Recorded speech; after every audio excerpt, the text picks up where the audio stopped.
आज यहाँ क्या मामला है, आप लोग कैसे यहाँ आए, तो इसके बारे में थोड़ा रोशनी डालिए। वक्त से अटैचमेंट क्या मामला है? आज यहाँ हम सब लोग मानेर मस्जिद के सिलसिले में सर्वे नंबर 99/1 99/1 इस जगह जो कि 18.5 एकड़ करीबन है, तो इस जगह पर काफी लोग नजर जमाए हुए हैं। वो व्यापारी तत्व जो होते हैं और बिल्डर किस्म के जो लोग होते हैं, तो ऐसे लोगों की नजर इस जगह पर है जो कि वक्फ लैंड है। इस लैंड की हिस्ट्री ऐसी है कि 1870 में उस वक्त के बॉम्बे गवर्नर, उन्होंने ये लैंड, इसकी सनद निकाली है और ये सनद का जो स्टेटस है, नेचर है, वो परमानेंट है, यानी कायम रहेगा ऐसा है, उसमें बदल नहीं हो सकता है, फेरो बदल नहीं हो सकता है। और उसके लिए वो जमाने में उन्होंने मैनेजर बोल के भिकन भाई मुसलमान, इनका अपॉइंटमेंट किया था। तो यहाँ वर्ड है मैनेजर, तो मैनेजर यानी मैनेज करने वाला शख्सियत, यानी इसका मतलब देखरेख करने वाले। अभी जब देखरेख करने वाले का जिम्मा सिर्फ दिया है, और ये जो जगह दिए थे ये फोरा मस्जिद को दिए थे, तो ये फोरा मस्जिद के नाम से उस जमाने में इसकी सनद है 1870 की, 12 अगस्त 1870।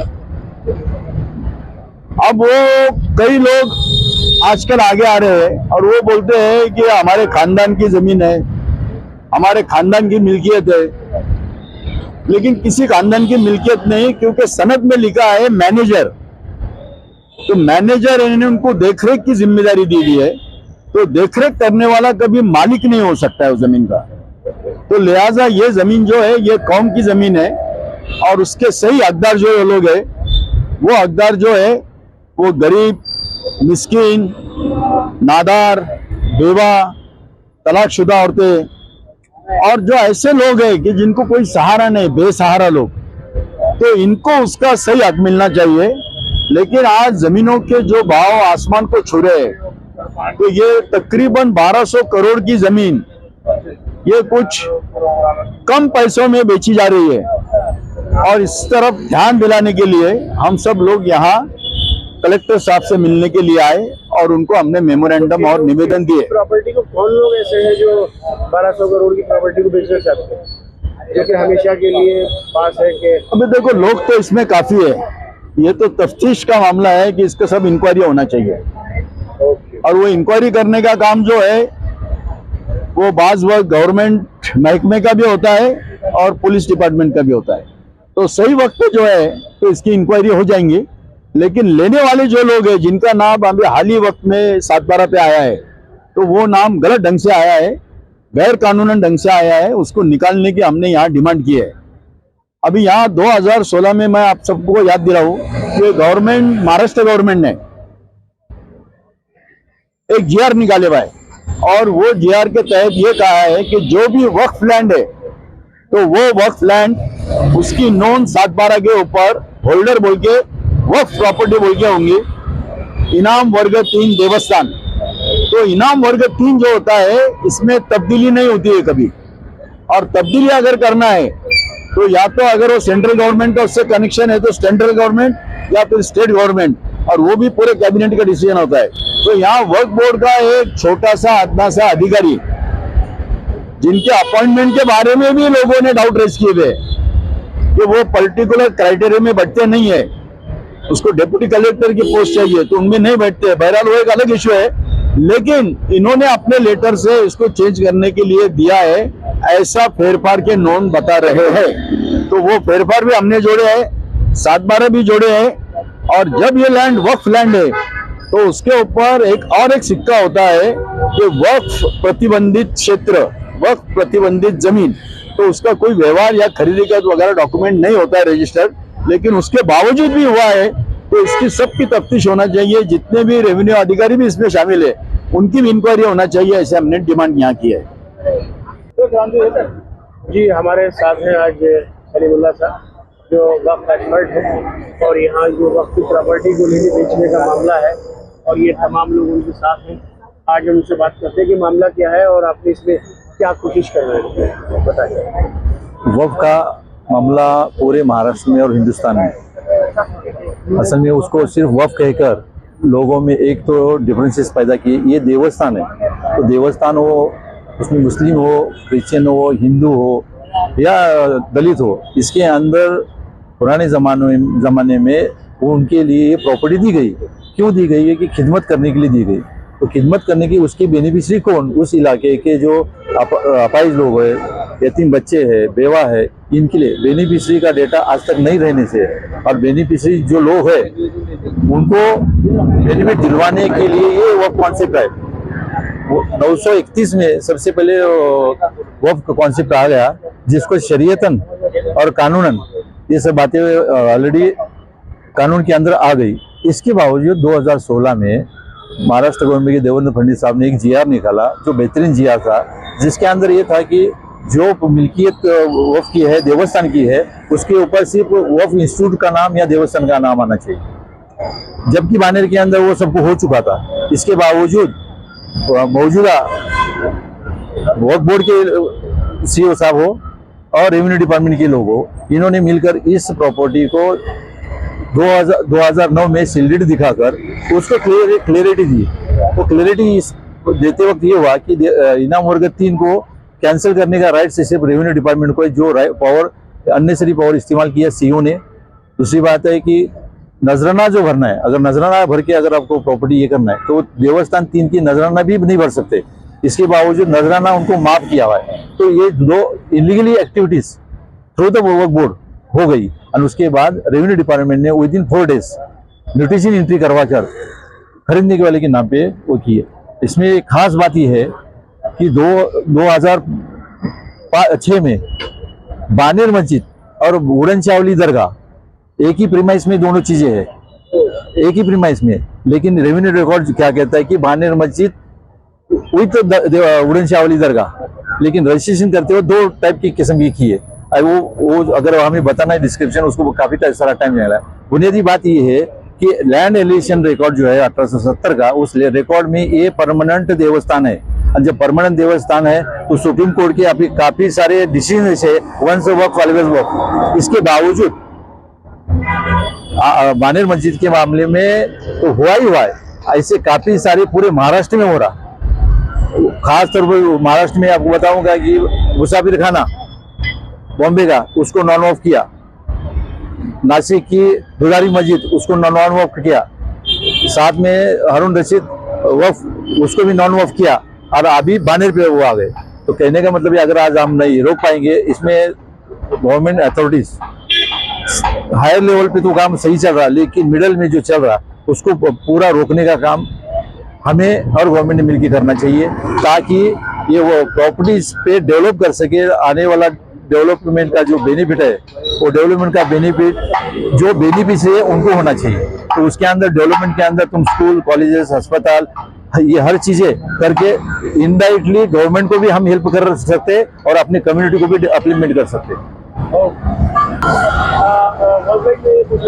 वक्त की जो प्रॉपर्टी है, इसे बेचने में कौन कौन लोग ऐसे हैं कि जो इस प्रॉपर्टी को खुर्द करना चाहते हैं और चाहते हैं कि वक्त बर्बाद हो जाए और जो इसका मकसद है और जो मोटिव है वो पूरा ना हो पाए, इसके बारे में आप बहुत ज़्यादा ताज्जुब की बात तो ये है कि जो रखवाले हैं वही उसके खाने वाले हैं।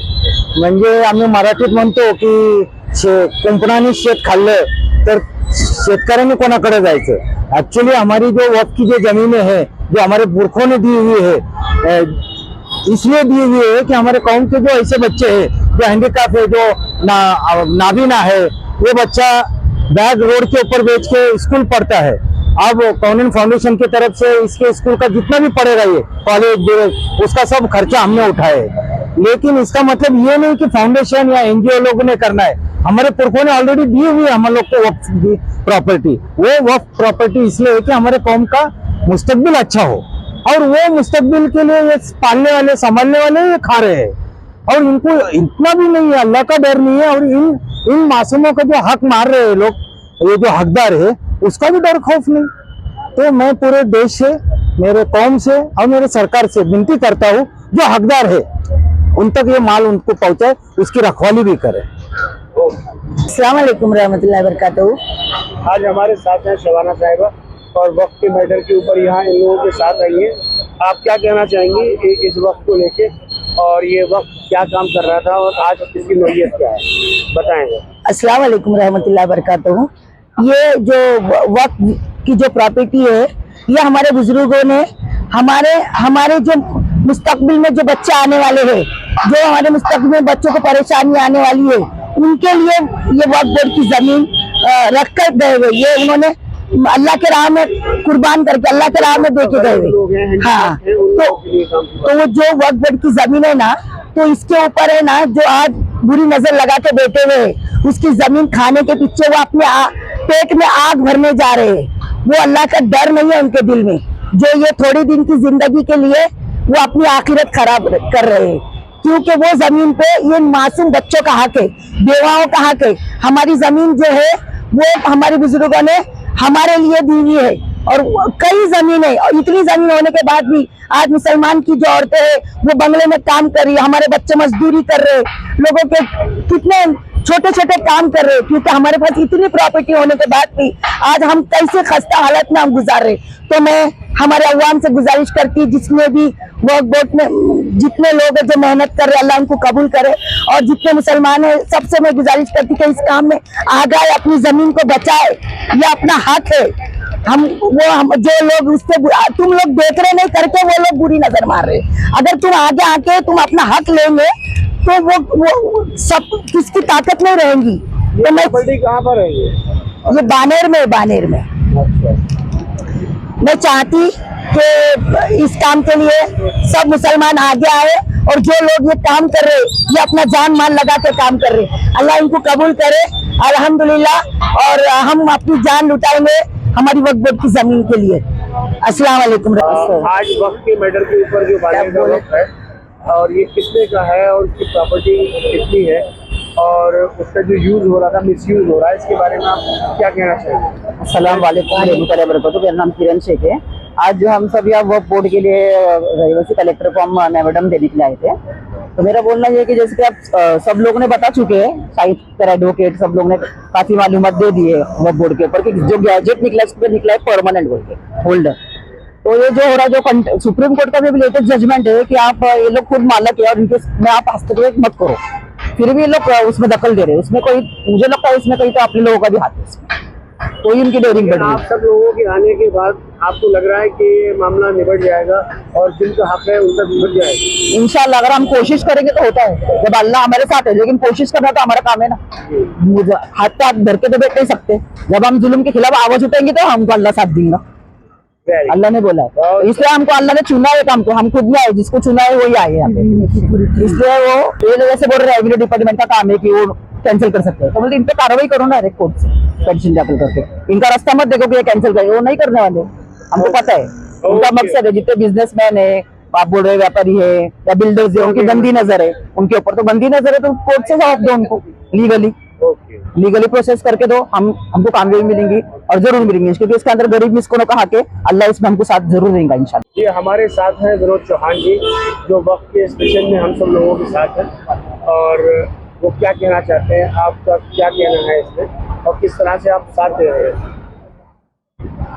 सर्व महापुरुषांना अभिवादन करून मी या ठिकाणी आपणा सांगू इच्छितो की आज ज्या अर्थी एक वक्फ बोर्डची प्रॉपर्टी म्हणजे दर्गाची प्रॉपर्टी, ज्या दर्गाला त्या काळामध्ये उडानशाह दर्गा म्हणून ओळखलं जाई, आज यांनी पेपरमध्ये अफरातफर करून काही भ्रष्ट अधिकाऱ्यांनी काही बिल्डरांच्या घशामध्ये ही प्रॉपर्टी टाकण्यासाठी बानेर येथील सर्वे नंबर 99/1 आणि त्याला वक्फ अधिनियम 1995 कलम 36/43 अन्वये असे अफरातफर करण्यासाठी हे कलम वापरून त्या ठिकाणी सातबाऱ्यामध्ये प्रायव्हेट व्यक्तीचं नाव टाकणं हे योग्य नाही। कारण की एकदा वक्फ बोर्डची प्रॉपर्टी जर डिक्लेअर झाली तर ती कायमस्वरूपी वक्फ बोर्डचीच राहते, ती कायमस्वरूपी त्या दर्गा असेल, तिथं मस्जिद असेल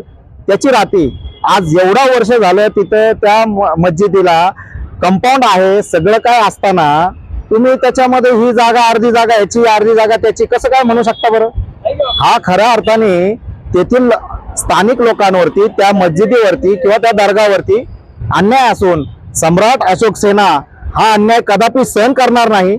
आज आम्ही माननीय कलेक्टर साहेबांना, पुणे जिल्हा अधिकारी साहेबांना निवेदन दिलेलं आहे आणि ह्या निवेदनाचा ते नक्कीच चांगला मार्ग काढून यांना न्याय द्यायचं काम करतील. अन्यथा सम्राट अशोक सेनेच्या वतीने आम्ही माननीय मुख्यमंत्र्यांपर्यंत या सगळ्या विषयाची चौकशी करण्याचे आदेश देण्यात यावे अशी विनंती करू आणि ज्या कोणी अधिकाऱ्यांनी भ्रष्टाचार केला आहे या अधिकाऱ्यांना तातडीने निलंबित करावे अशी सम्राट अशोक सेनेची मागणी आहे आणि ही मागणी पूर्ण न झाल्यास योग्य वेळी आम्ही आंदोलन देखील करू अशी मी आपल्या समोर ग्वाही देतो आणि माझे 2 शब्द संपवतो. धन्यवाद.